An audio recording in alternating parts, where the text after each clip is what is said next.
Interesting. All right, welcome to Reclaiming Sikhi. Yay! Thank you, Interfaith Center. Thank you, all of you that are showing up and for this moment for us to share uh, these ideas in this really important time. Thank you all. Thank you all for cultivating this space where we can come together and share different perspectives, right? And learn from each other and grow with each other and maybe connect to spirituality in an even more deeper and incredible way. Before we get started, are you guys all familiar with this thing right here? You guys know what this is, right? So I'm just gonna ring this. I hope you guys are okay with it. But in the invitation of ringing it, I am gonna invite everybody to uh, pull in what it feels like and attract the thought process of that warrior saint that I mentioned earlier and that we were kind of sharing on, like, what does that feel like within you, within the context of the world and what's happening, and just feel like maybe it's your ancestors that you tune into that were saints and warriors as well. So just an invitation for that in this moment.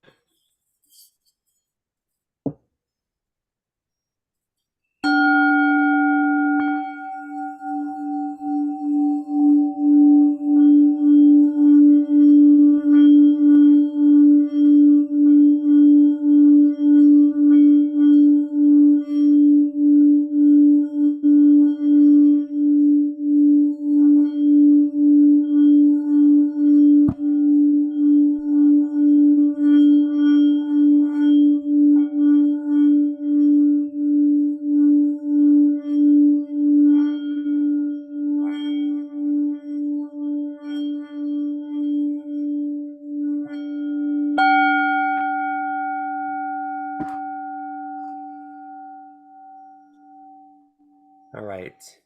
Last few breaths. You can just come back here and uh, I'm really grateful to be able to share this. I'm going to kind of spotlight this for everybody so you guys can see what's over my shoulder. And the way that I like to treat these spaces is that it's not just a one-way conversation. I really hope that you all can use the chat, and please feel called to use the chat to communicate back and forth.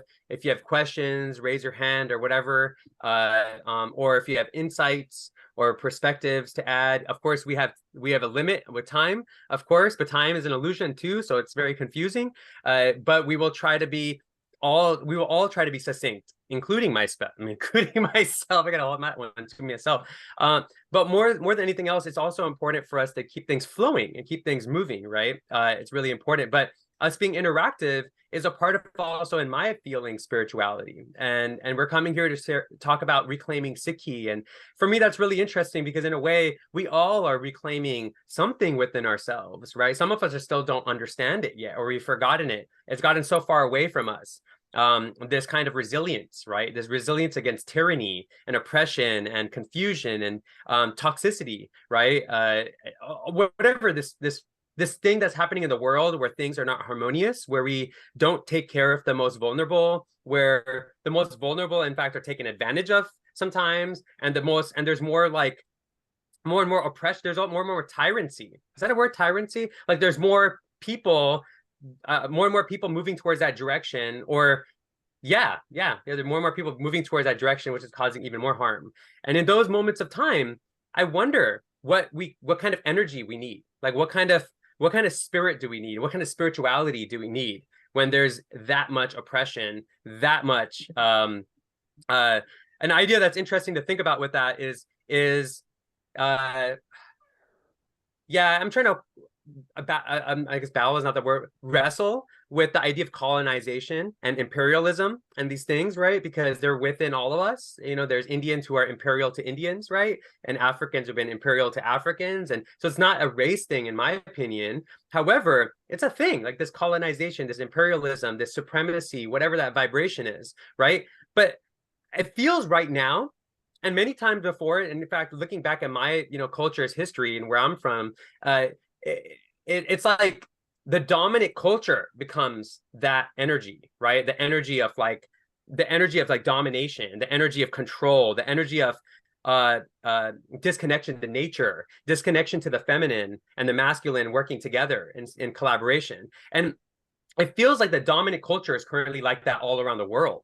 Like it's no longer like restricted to certain regions like it's been in the past, but right now it's like the dominant culture, right? Like it's crazy that we think about that, right? And in a way, it's so dominant, this culture, that we are oftentimes we're working underneath it and with it, not even consciously, right? Maybe it's through academia, or it's through some sort of profit-driven business or Wall Street or whatever. Like in so many different entanglements, we're adding to that dominant culture that is demonstrative and harmful, and quite the opposite of what many of the saints and sages and gurus and the prophets were all against. There were no, I don't know any of them that were like, hey, we want to support like tyranny, right, and corruption. Yet how do we get to this point where we like the dominant culture and we are participating in the dominant culture? What do we do at that point? Like, oh my gosh, like, do we just hope that it changes, or do we just get cynical, and what do we do? Like, in fact, drop that in the chat really quick. Like, how do you feel when you're thinking about that dominant culture being something that is corrupt and destructive and harmful to so many different things, especially children, right? Especially the future. Like, we're literally harming the future, right? We're not even imagining for the future. We're harming the future. What does that feel like? Like, drop that in the chat. What is that feeling? What is that feeling? Or you could hop on the microphone if you want, What is that feeling that like, what is the language around that? Because I can give you a bunch of Sanskrit and Gurmukhi and Sikh words, right? But what's that feeling in your perspective of like how it feels to be within the dominant culture of harm? You could even speak up and open the mic and just throw it in the circle. Angry? Yeah. Oh yeah, definitely angry. Overwhelmed. Yeah. Whew. Definitely overwhelming. Anyone else? Sometimes words can't even express it. That's and so this is where we come to, reclaiming Sikhi. For me, it's been interesting because my family left India mainly because of oppression that was happening to the Sikhi community, right? And why? Like, we have to understand, why was there oppression happening for a community that is basically focused on mutual aid, right? That's focused on the freedom of religion, the freedom of anybody from any sexuality to thrive, the freedom of the freedom of power, that anybody can access power, that anybody can access sovereignty, the freedom of sovereignty. Like, this is what the Sikhi community is about, and it's been antagonized, right? And it's like, why? Like, I always wondered why. And I've also seen over the years so many of my, including my family, my cousins, like loved ones, I've seen it, within our communities when they move to America or Canada or England, they absorb into the dominant culture, right? And even I did that, right? You see this kid right here? This used to be me right here. And my aunt cut my hair when I was 7 years old. When I was a little kid, without asking my family, she cut my hair because of how much kids were bullying us. This was here in Fremont in the United States, how much bullying we got for wearing a turban, article of faith. I mean, it was crazy, but she cut my hair, and my parents didn't have an option. But even for me, at that point, it was like, oh, I'll just keep it cut because it felt safer and more comfortable. And so we can see how, like, even within this culture and I'll share more about this, that practices resilience, that practices so many different types of art to be resilient, that even in this culture, it can also integrate into the dominant culture, right? It's very possible, and we all are susceptible to it, right? So for me, reclaiming Sikhi really comes down to this understanding of balancing, right? Balancing that there is wisdom in the past. There's wisdom in what people did, against tyranny, what they did against oppression, what they did against corruption. All right, there are stories about that, right? And those stories are pretty recent, actually. And I'll share more with Sikhi. But for me, it's also about like balancing that, like, hey, we have to also imagine a future where caring is the main focus of our economy and our culture. Like caring is a main thing, right? Like where you guys brought up Joan of Arc and Mother Teresa and Florence Nightingale, like where caring for the most vulnerable, caring for those who need it the most, stepping up and having courage for those who can't speak for themselves becomes the dominant culture. Like that vision of that is important. So like we got to look at the past, but we also got to like look to the future, and we'll play with that a little bit later. So put a pin in that. I'm going to kind of dive into a little bit of what is a warrior saint, right? And this is a really important part of Sikhi, and my also coming to terms with who and what and how I need to show up today, because a warrior today is different than a warrior 200 years ago, is different than a warrior 500 years ago, is different than a warrior 1,000 years ago, right? So, and it's going to be different in another 1,000 years or 100 years, right? So what is a warrior saint to you? So drop it in the chat or hop on the mic. Let's just throw out some quick like word flow, word soup, right? Like who are warrior saints to you? Like what makes up a warrior saint? Give me some adjectives. Give me some whatever.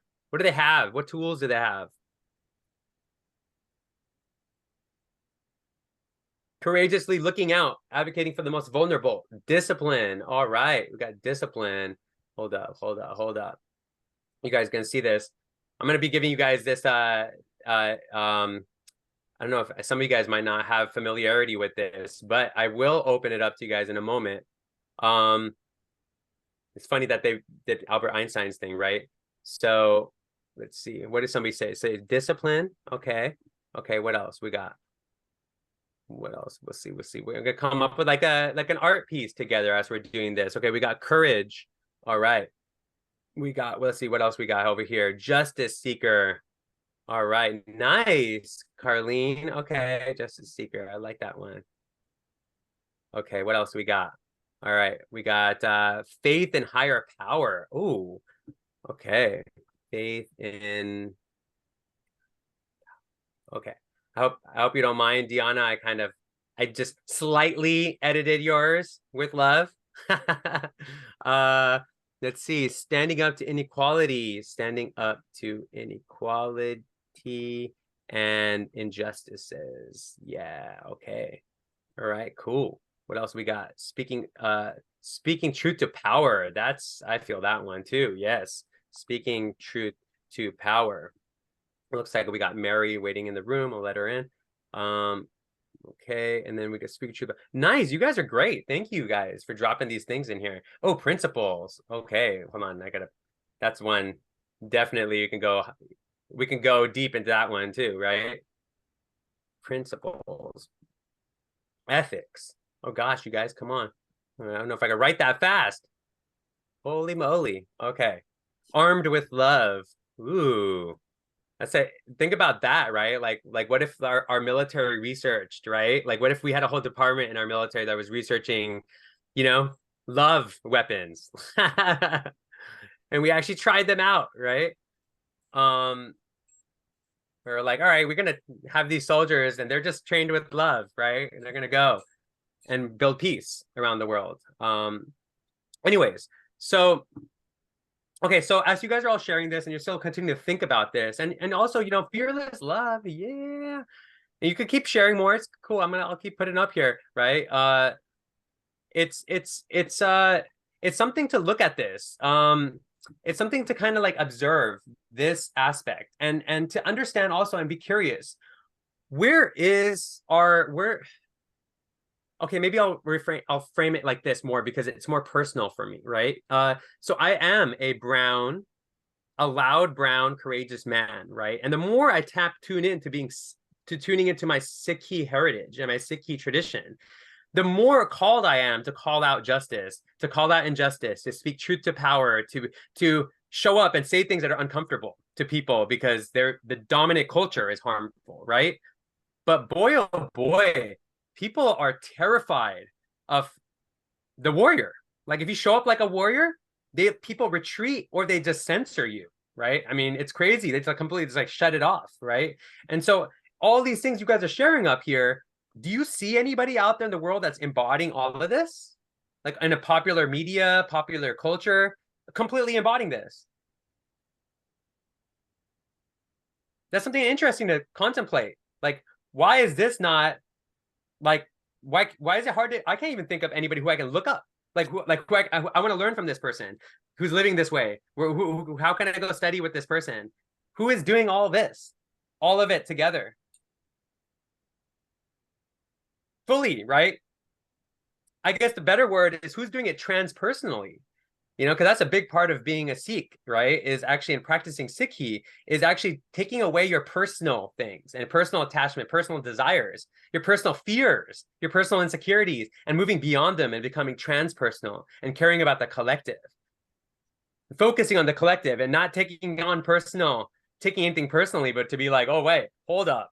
What's happening collectively? What's happening transpersonally? I'm showing up for that, and I'm not going to stop until that collective is peaceful and happy and harmonious. And sometimes I might show up with, I have to show up with, I guess I pull it up here, right? Hold on. If I go up here, sometimes I got to show up with a harmonium, right? And a flute. But I also show up with a sword too. Maybe the sword is our tongue, or maybe the sword is our mind, or maybe the sword is technology, right? Something for us to think about, that what if the sword these days is not even a physical sword, but it's our consciousness and how we use it and how we focus with it and where we also give our focus to, what our discernment is, right? Because I'll tell you what, the warrior energy, whatever that warrior archetype is, okay, I don't know if you guys, you're Carl Jungians over here, right? But if you get into that warrior archetype, it's indomitable. But we're scared of it for a good reason too, because when it gets toxic, what happens when warriors get toxic? I mean, does anybody have any thoughts or expressions on that? Like, what happens when a warrior gets toxic? Where do we see that? Hitler. Whoa, damn. Like, that's what can happen, right? Yes, I'm Warriors can sorry. get. This is Rachel, and I can't. My chat isn't working, so I'm going to be verbal. Sorry. No, there's nothing to be sorry. My teacher used to always say, no sari unless you're waiting a sari. Okay? Thanks. You're good. You're good, Rachel. Jim Jones. Thank you, Robin. That one's on point too, for sure. I'm there. Another great example, right?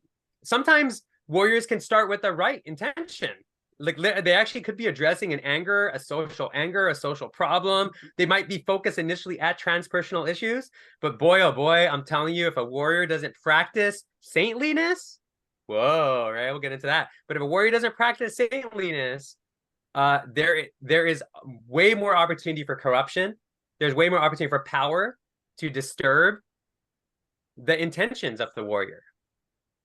Because the intention of the warrior is to protect, to balance, to make sure there's a safe space, a sacred space, right? If you look at the positive side of the warrior, right? The positive vibration, it's to create those sacred spaces and support them, right? To support those sacred spaces. Maybe not so much to do with other things, but maybe that's the archetype. But maybe sometimes a warrior can be multiple things, right? It's important for a warrior to be a lover, right? An artist.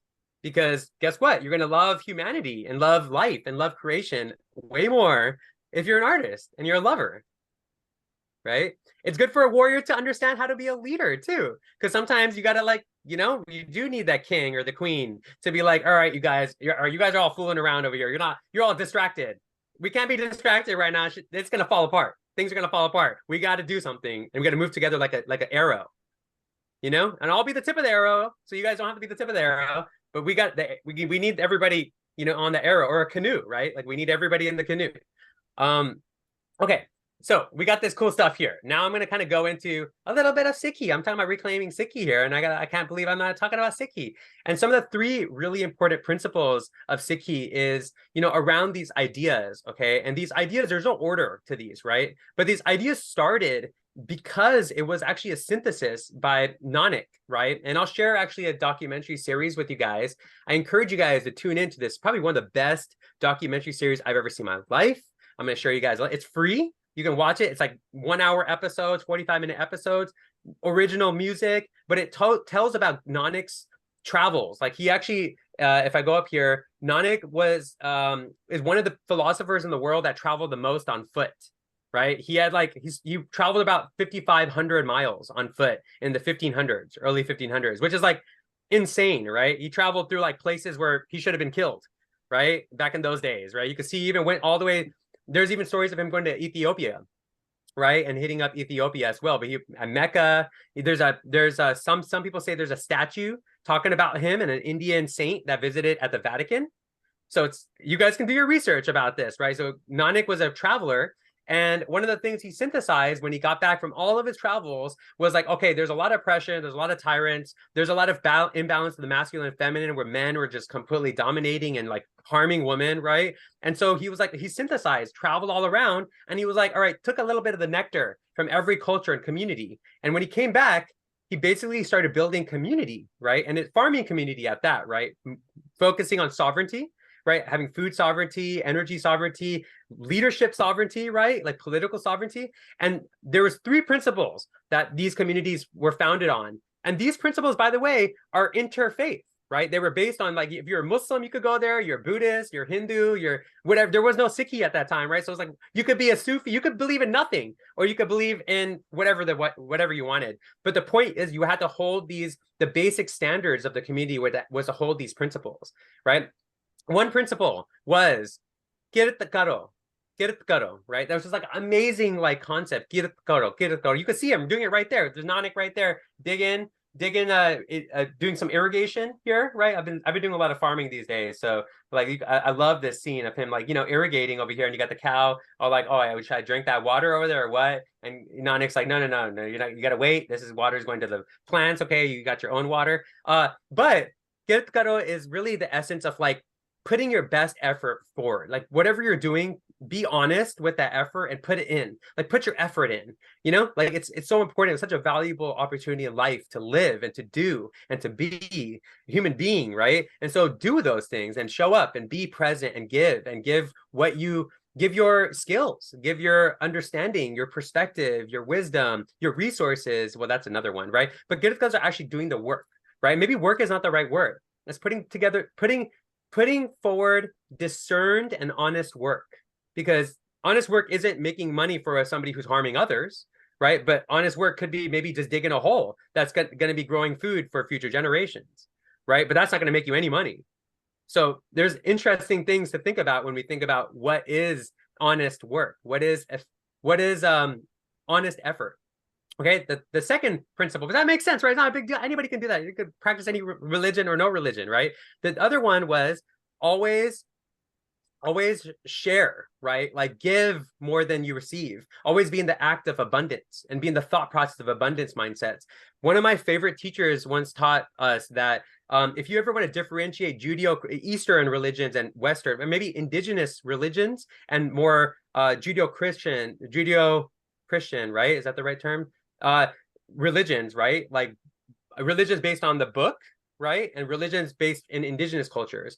The greatest difference between those is that one is based in abundance mindset, the other is based in scarcity mindset. And it makes sense because one's from the desert and one's from like the farms and the forests and the rainforest, right? Where you have an abundance of resources. Whereas when you're in the desert, you're gonna have less. So you could see how actually our dominant culture is also taking on some of these spirits. And actually it's funny, even I notice even in Sikhi, right? Sikhi starts to take on some of these dominant culture ideas, and even Sikhi people start becoming scarce and are holding on to their stuff, and they're not opening their heart and sharing and giving more than they're receiving. And maybe it's not even about that giving more than you're receiving, because it can't be conscious, but it's more about like an ethic, like it's a baseline ethics that like, I always have enough. And like, but there's folks who need it.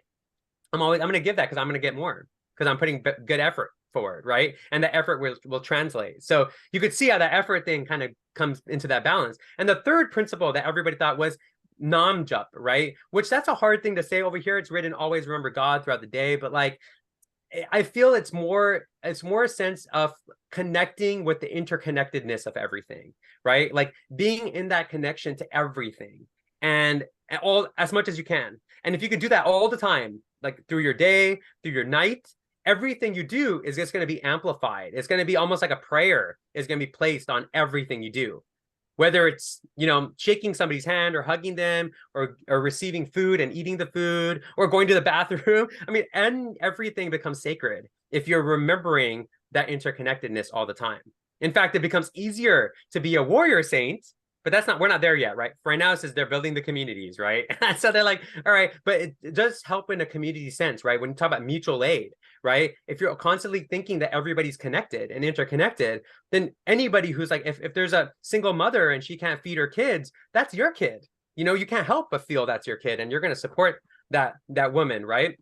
If there's a family that doesn't have access to healthy water, healthy resources, you'll be like, that's my family too, right? So put a pin in this. So this community started building 1500s, 1600s, while there's incredible oppression, okay? Like during incredible oppression, these off-grid, not off-grid, but they're communities where they're open door. So people are coming in and out, and they're like, wait, I can practice whatever religion I can. And the women are coming in, and the women are like, wait, I don't have to jump in the fire if my husband dies. Oh my God, this is great. I'm going to stick around here. And the criminals that were casted out of communities, even the criminals were allowed in, because the criminals were like, wait, if I put effort forward and I show up in service and I'm like this, I can have a place to live and a place to sleep and a place to be. Actually, I don't need to steal anything. This feels great, And all these pressures that society creates, these communities started becoming a salve. It became a social, literally a social paradigm shift, okay? Which Nanak and then subsequent teachers after him helped cultivate, right? And here I'm sharing really over my shoulder this cultivation. Thank you, Caitlin. This cultivation was really cool, but you're gonna miss the thing at the bottom. Oh no, you guys!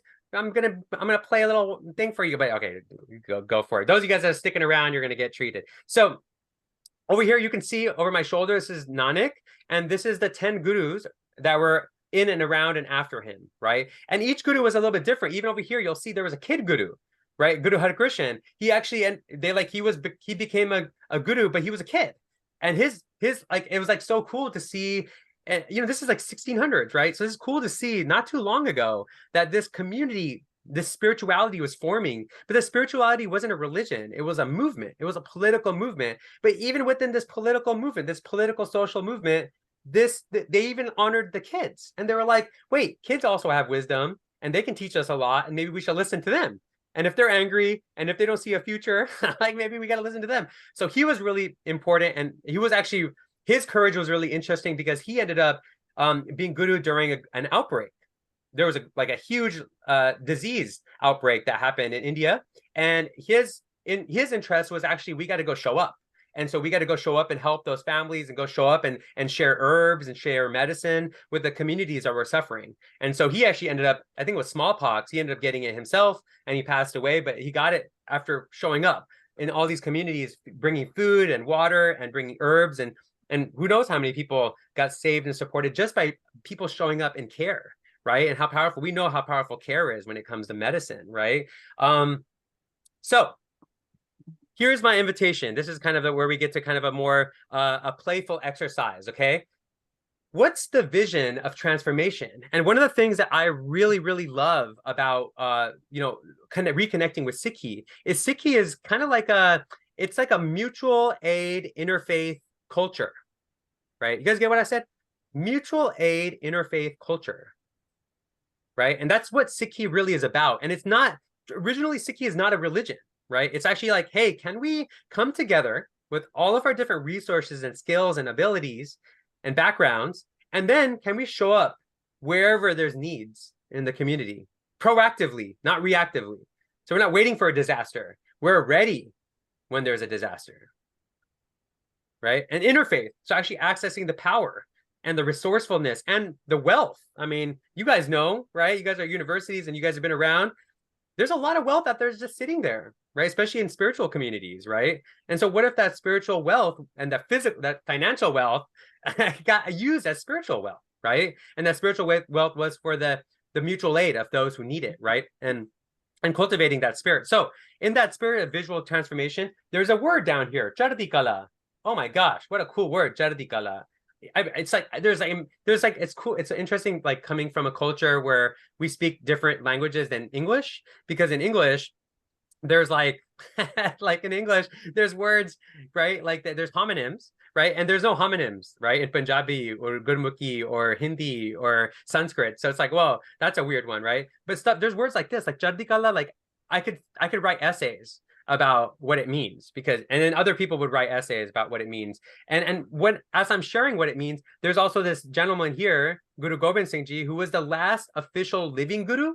You know, you can see him here. He's riding a horse. He's playing the sitar. He's riding another horse. He had a hawk. So he was a warrior. He was a hunter. But I forgot to mention, you know, like just take that motion out. So you had this like non-violent guru traveling around the world, doing mutual aid stuff, learning music and art and connecting with people. And by the like 150 years later, you end up with Guru Gobind Singh Ji, who is a warrior. Like, wait, how did that happen? But you can see this transformation of this community happen because guess what? When you try to be a non-violent community that's going to be about all about love, how does that work when you have like toxic, like warriors around? Like, what are you gonna do about that? Like when there's like toxic warriors that want to invade your land, that want to take your woman, that want to destroy your culture, right? What happens? And we've seen that all around the world, like where there was non-violent communities, indigenous communities. What happened when a violent culture comes in? Bye-bye. Bye-bye to that culture, right? Does that happen? So the Sikh community actually transformed. It went from a non-violent community to a violent community, but it still stayed non-violent because it honored the saint. But through this process, it also said, wait, we got to protect the freedom of religion. We got to protect the freedom of information and knowledge and wisdom. I mean, they actually literally protected, there would be no yoga guys today. Like people that you don't understand. When I travel through India, I get like approached by like Indians that were non-Sikh who are like, thank you so much for your ancestors. Like it's crazy, you guys. There would be the Vedas would probably wouldn't be around today, right? So much knowledge and wisdom from India wouldn't be around if it wasn't for the Khalsa that formed, right? This organization of warrior saintliness. If that didn't form, like things would have been obliterated, and they were obliterated. You guys know the Buddha statues in Afghanistan were obliterated, right? Like this stuff is still happening. It's not like it's not happening right now, right? Within even our dominant culture, things get obliterated and convoluted and misrepresented, right? Appropriated is another word that's used a lot, right? But like guess what? If you have a culture that's actually practicing martial arts, that's actually practicing mental and physical and spiritual martial arts, it's also going to be really important for that force to be around because it's like, where is that force, right? So we need that force. But coming back to this Chardikala, so Chardikala was a term coined by Guru Gobind Singh Ji to rally everybody. Because in those times of great despair, in those times of great disconnection, in those times where we feel like we're hopeless and we feel like the world's just going to fall apart and everything, we can't, it's so hard to muster like any optimism or idealism or any hope, right? Chardikala it's a cry. Like it's like a war cry, right? To be like, actually, we're going to show up with undominable optimism that what anybody does, they could do anything to us, but we're always going to be optimistic, infinitely optimistic, indomitably optimistic. That energy is coursing through our veins. And if we show up in that way, that's going to shift. And you just need a few people like that, and it's going to shift.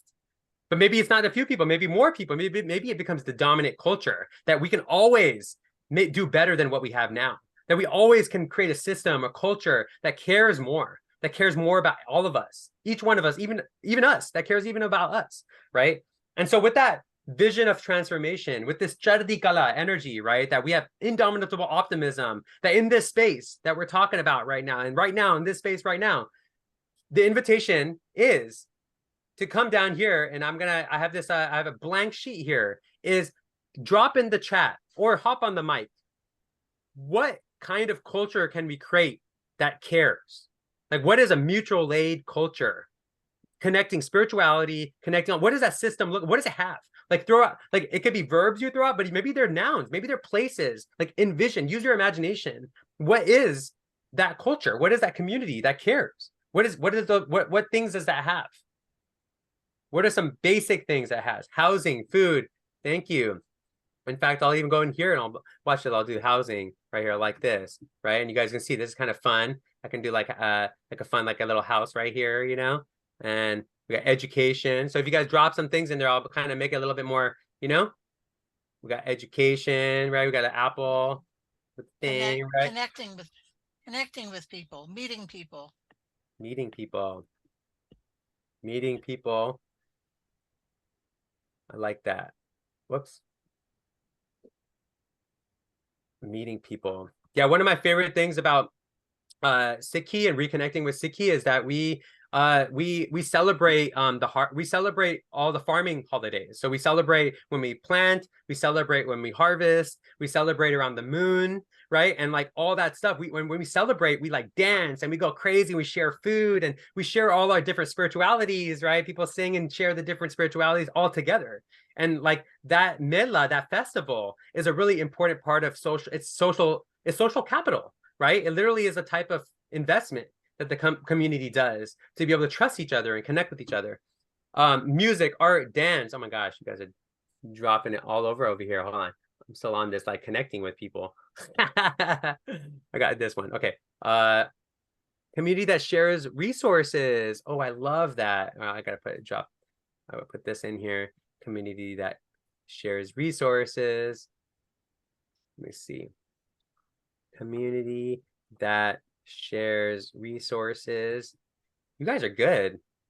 No, we're gonna make a pretty amazing culture system right here, just with the people we have right here. Restorative justice. Ooh, I wonder if I could find an element that's like that. Restorative justice.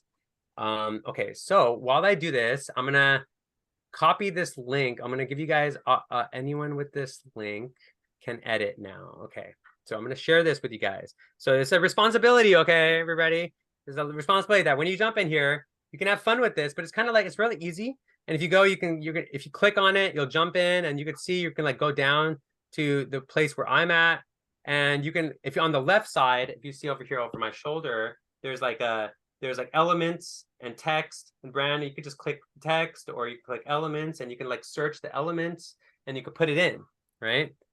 And it's okay if you don't want to do that, that's fine too. You can just drop the things in the chat and I'll keep adding stuff in the chat, right?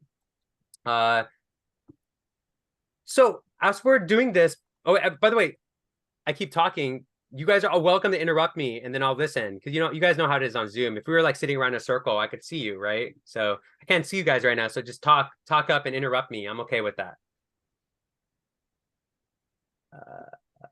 There's a multicultural festival in Elk Grove, California on Saturday. And I think going and participating in other people's festivals, learn and being part of that, where you're standing next to someone and honoring what they're honoring. I love that. I love that. Just being in curiosity. Yep. Love that. That's me. I was born with curiosity. That's your middle name? Aha. Yes.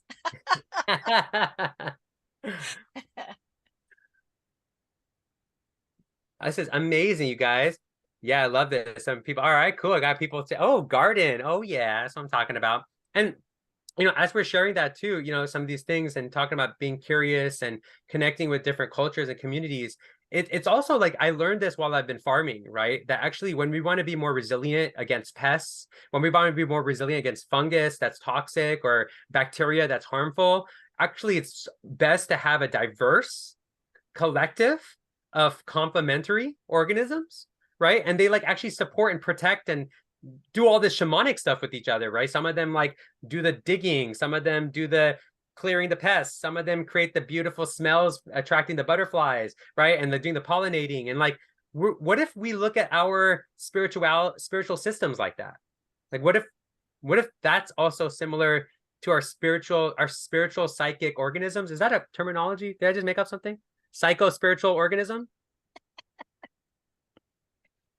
Sounds good to me. Don, what do you think? Does that pass? Is that official? Can I make that official? Yes. Psycho-spiritual organism. We're doing it right here. I mean, this is a psycho-spiritual organism, but also sometimes we have really think about like the vortex of like religions that have been cultivated for a long time and that also have been very integrous with how they maintain their cultural practices, right? Like I know that with Sikhi, they're still doing things that they were doing when they were fighting the Mughals or fighting the British or whatever. They're still doing it today. The same things. And they're practicing the same things at the beginning. Before you go to battle, you do the same meditation and the same prayer before you go to battle. And so it's like, oh, like what if when we cultivate these psychic practices, or we cultivate these emotional, social emotional practices with others, what if that resonates within our DNA? What if that resonates within our communities? And actually that can power us to be more socially just, or it could be power us to be more resilient. Rachel, yes. Yes, we have community gardens here in Sacramento, and we also have churches that have gardens that share food with the homeless. And I think Mm. people doing gardening together also share that information you just talked about. Oh yeah. Yeah, it's funny that you say that. In Hawaii, there's a one of the most sacred spaces I found there is the mulching center, the community mulching center. Because like everybody comes there to get the mulch, but they share seeds and story and music. It's so Mm-hmm. awesome. Mm-hmm. And it's smelly. If you want to get spiritual, you got to get in the dirt, right? You got to get in the mud. Real spirituality, right? All right, that's my opinion. I don't want to project that on anyone, right? But gosh darn, you get in that dirt, find some cool stuff. Um, so as we're sharing this, we're kind of, cultivating, you guys, some of you guys are in this thing, which is great. And you guys can all, the link is yours now. So if you want to tune into this, I come from the type of spirituality that like everything is changing and dissolving all the time. Let's not be so attached to whatever it is. So, this is what it is. You can always look back at this and save this. Maybe it might change in a year. Who knows? Let's see what happens. Right.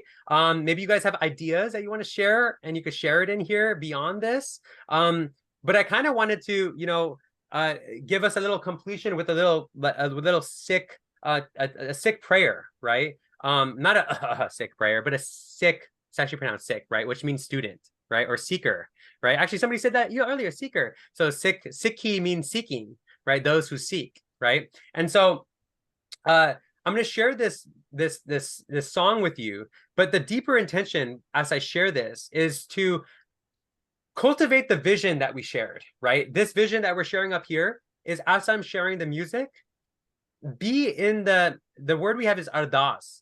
Be in the gratitude of all of those warrior saints that have stepped up in the past, including those that are within us, our ancestors, right? But also those from many other cultures and stories.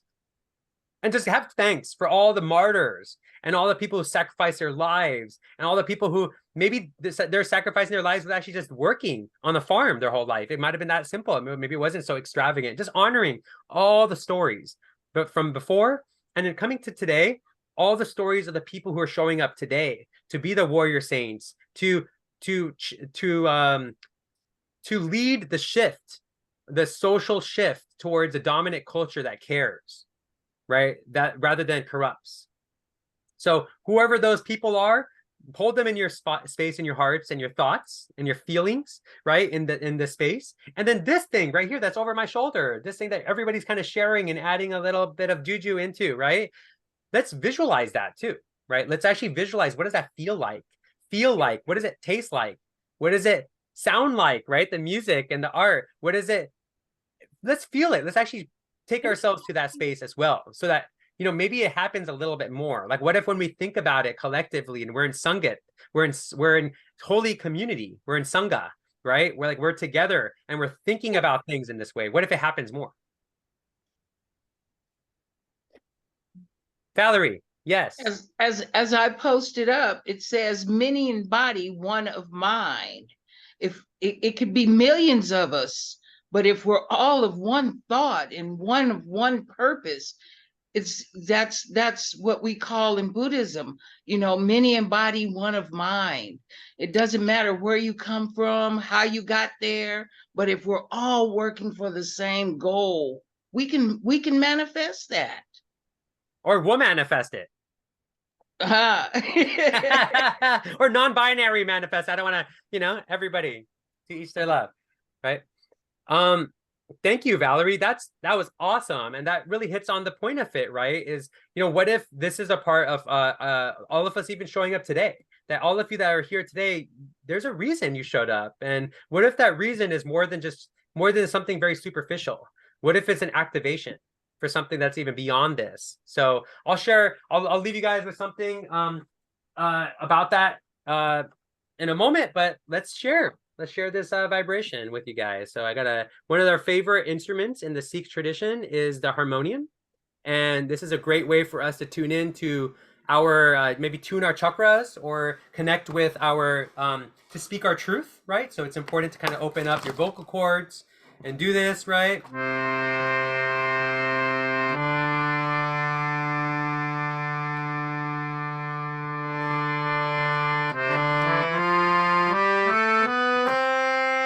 Thumbs up, you can hear it?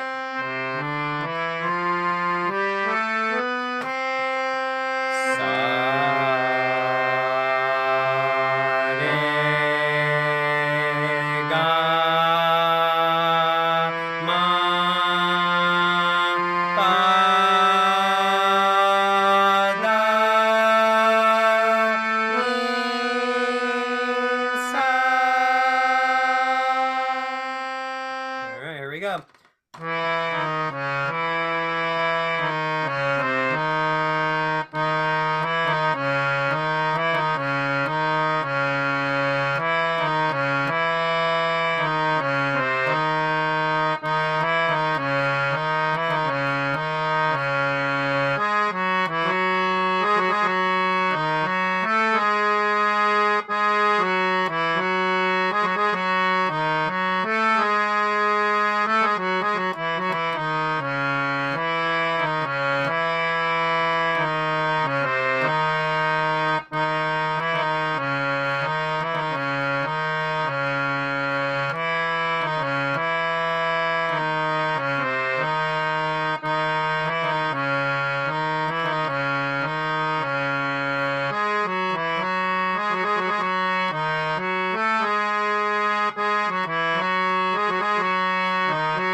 All right.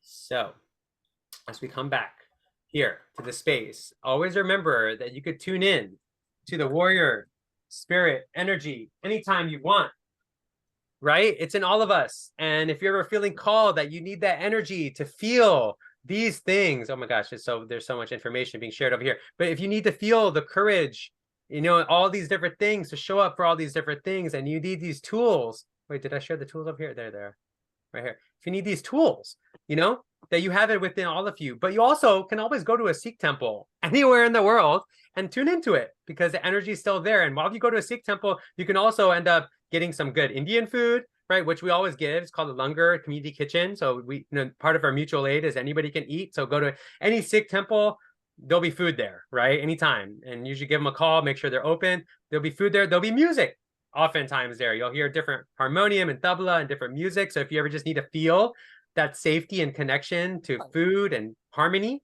that's there. And then if you want to teach or learn or whatever, be involved in any way, there's opportunities. But also, what I want to drop in the chat with you guys is a project that I'm starting to be integrating with other people. It's actually a collective effort, an interfaith effort to build a mutual aid culture center, mutual aid spiritual center in Hawaii. especially with what's happening in Maui and the Big Island. There is no interfaith, a strong interfaith community there, and there's no the mutual aid also is kind of not non-existent.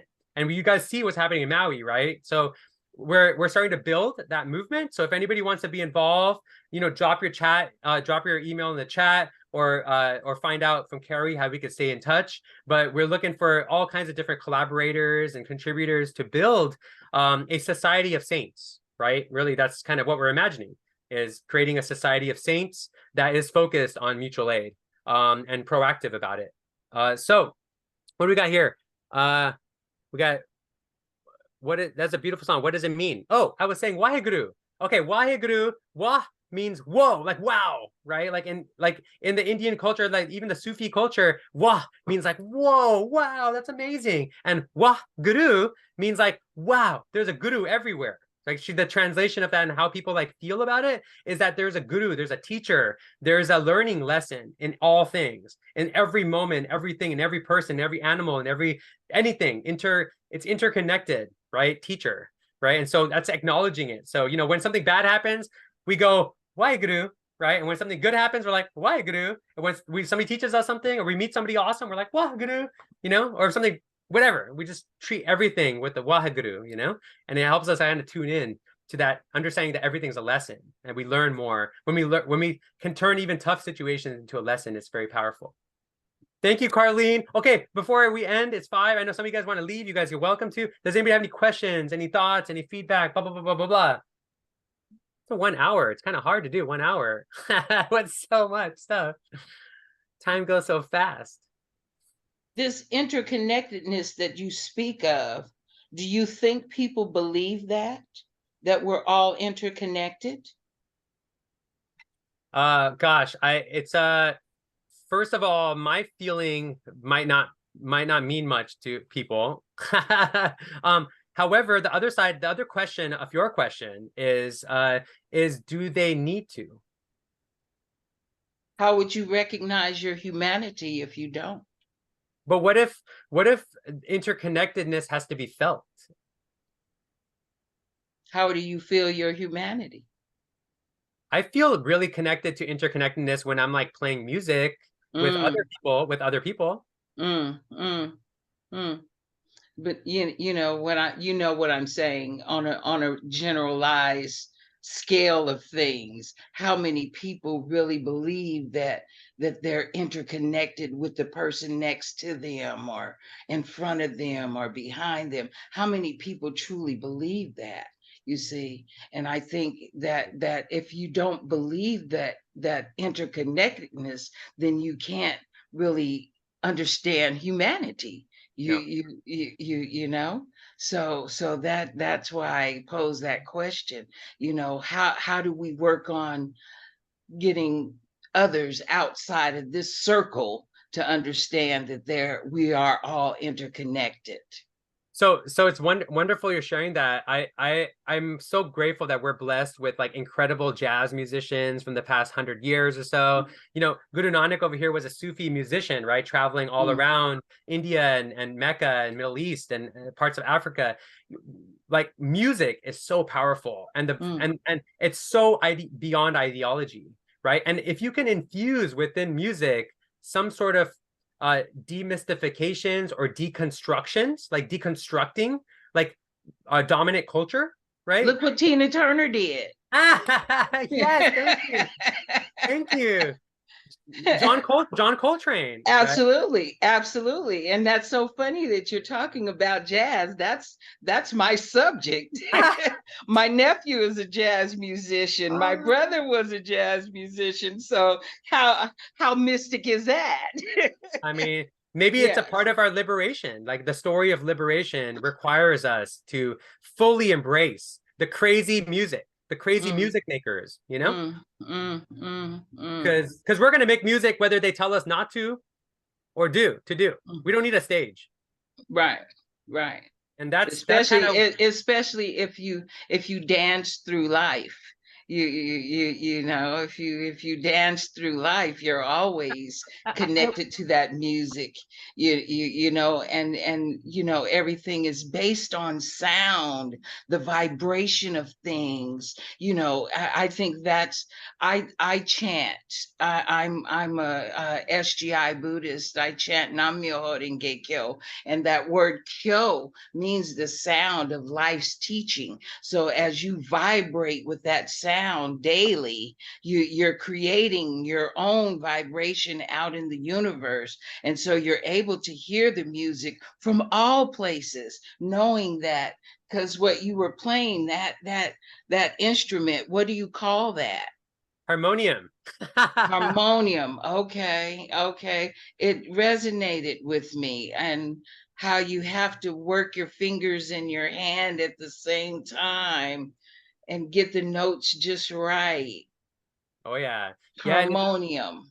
yeah, and Ah, it's interesting too. You know, you know, this idea of like connecting to the vibration is inherent in every indigenous culture. You know, and the Sikhi culture is actually indigenous. It's from the forest. We went back to the forest. We're from the farm, and okay.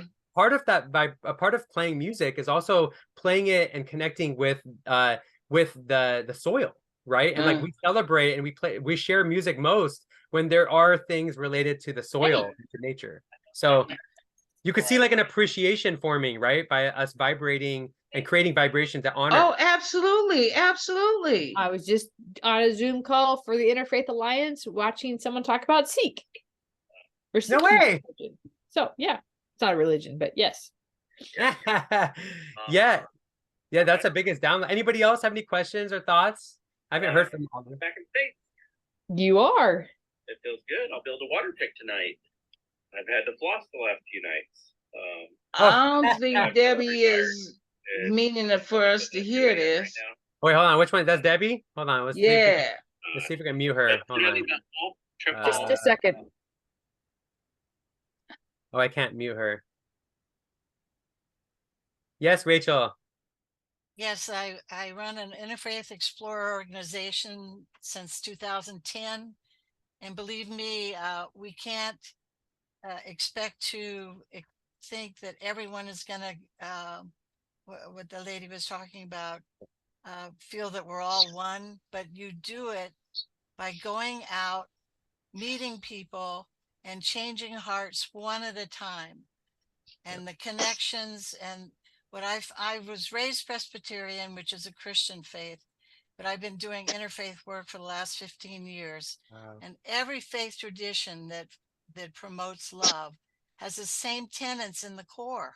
Yeah. To love God, love each other, be kind to each other, do positive work, be honest, be you know, the good in the world. And all we can do is we each have a light, and we just keep shining that light, and that will make a difference.